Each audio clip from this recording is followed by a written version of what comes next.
Hey everybody, it's Rob from Flailthroughs. This is a Gundam Battle Operation 2, and this is a guest round from All with Sonic using his beloved G3 Gundam in space. G3 is a raid. It was one of the earliest, all-round raids. It was not exactly melee-focused. It had a lot of good ranged weapons instead, and a pretty good set of maneuver armor.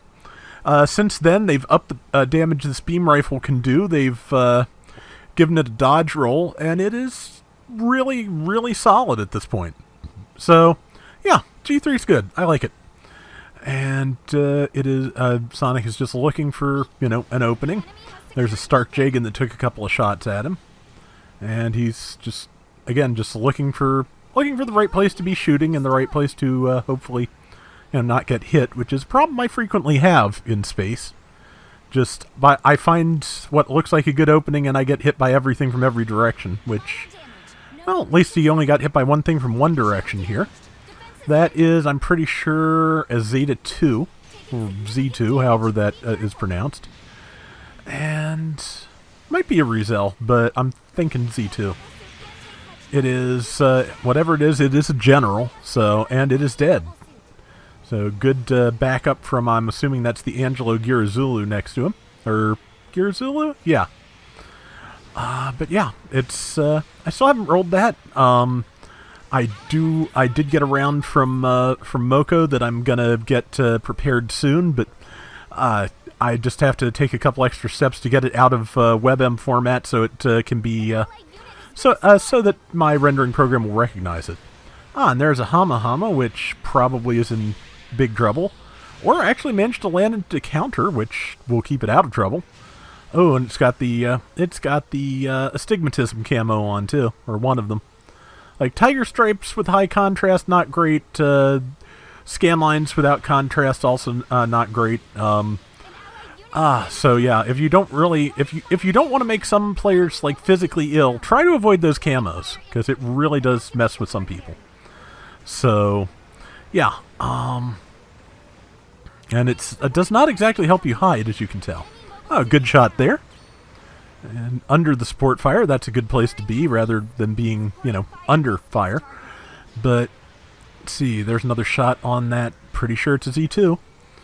And if it manages to land a shot, we'll know real quick what it is. But he's doing a pretty good job of keeping it at bay. Tag that. Okay, yeah, we're about to find out, but I'm pretty sure it's Z2. I haven't gotten the Rizel, so I don't know what type it is. Z2. Okay, good. Thank you, brain.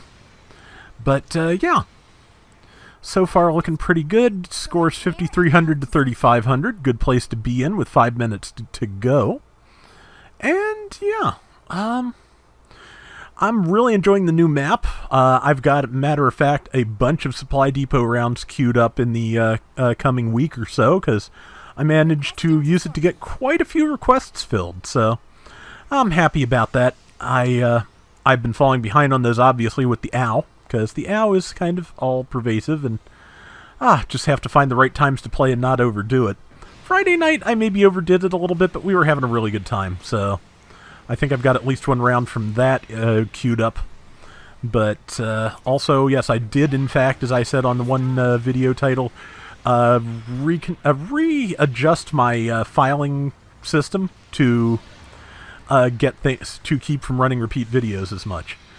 Namely, I use numbers for these things, which was not the most not the easiest to tell what I should be doing at a glance. So I changed it so that good shot there.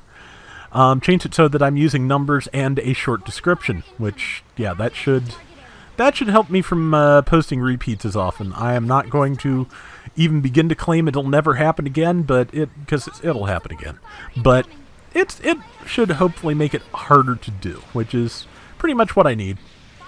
Okay, good beam rifle kill there. So it's one of those things where once you get into the high point ranges and things are fairly hard, you start to doubt if you have enough, you can get enough Vulcan rounds in fast enough to do it. Whereas the beam rifle, does, I think, about, 1,000 uncharged? So yeah, it'll work. Reloading the bazookas. They reload relatively quickly. The thing that is a little bit long on them, as I recall, is ready up time.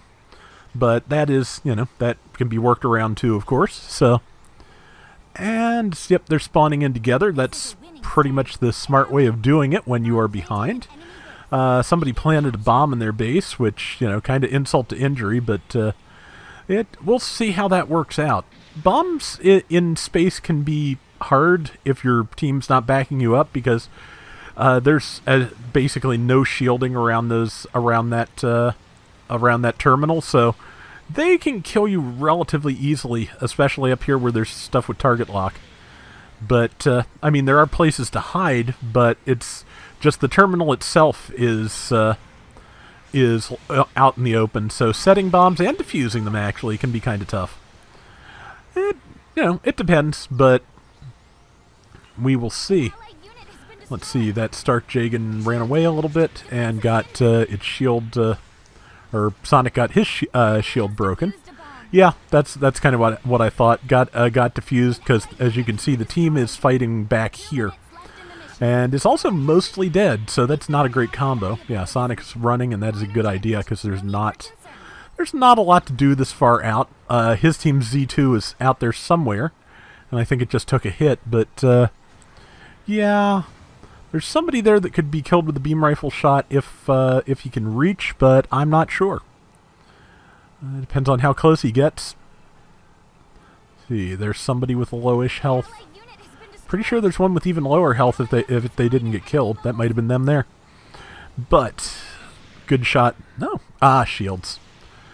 I do like that they added the shield marker, because there were times, especially in GBO1, which I've been talking about a lot lately, I think because of the supply depot, that where you just, you could not tell if your shot had actually landed and hit a shield or what. So, yeah, it's also just, I like damage numbers. I have always liked damage numbers popping up, which is one of the reasons that Vampire Survivors, I think, starts lagging on my computer sometimes, because even when you have a fairly decent computer, if you have like a couple hundred things on the screen all popping up damage numbers, that's an awful lot of objects to handle at once for anything. So, see, 14,000, almost 15 to 10,000. So yeah, that's okay. Yeah, now it is 15 to 10, and it's almost 16 to 10. Yeah, so they've got this. I mean, a good support fire might be able to win it for the enemy team if they were to muster enough firepower to take out the base in 20 seconds, which you could possibly do with the right mobile suits, but you would have to do like unopposed, which is not going to happen. So yeah, long story short, they've got it. So, and yeah, this was before the Riga Z got lightly nerfed in the most recent update, but to be honest, was not much of a nerf, because it basically it lowered stats in just about every area that was not a problem. Like, the power attack is the same, and they lowered the beam rifle damage and a couple other damages. Yeah, so nice damage. Speaking of 120,000, 5 to 1.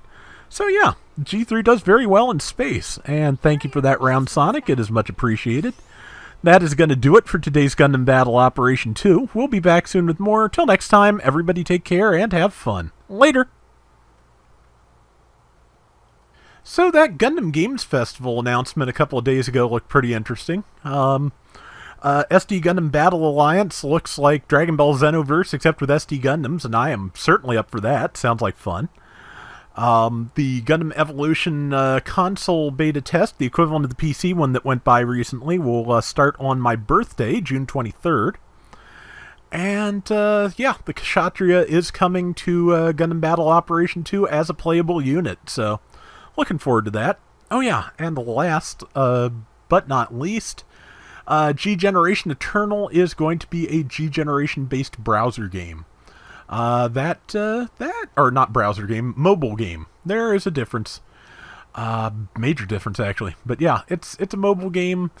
We'll see how that plays out, but man, just I think it has a lot of potential, and hopefully it will be, widely and easily available, which some of the older G generations are not. Genesis and Crossrays. Well, Crossrays, if you have a PC, relatively easy to get.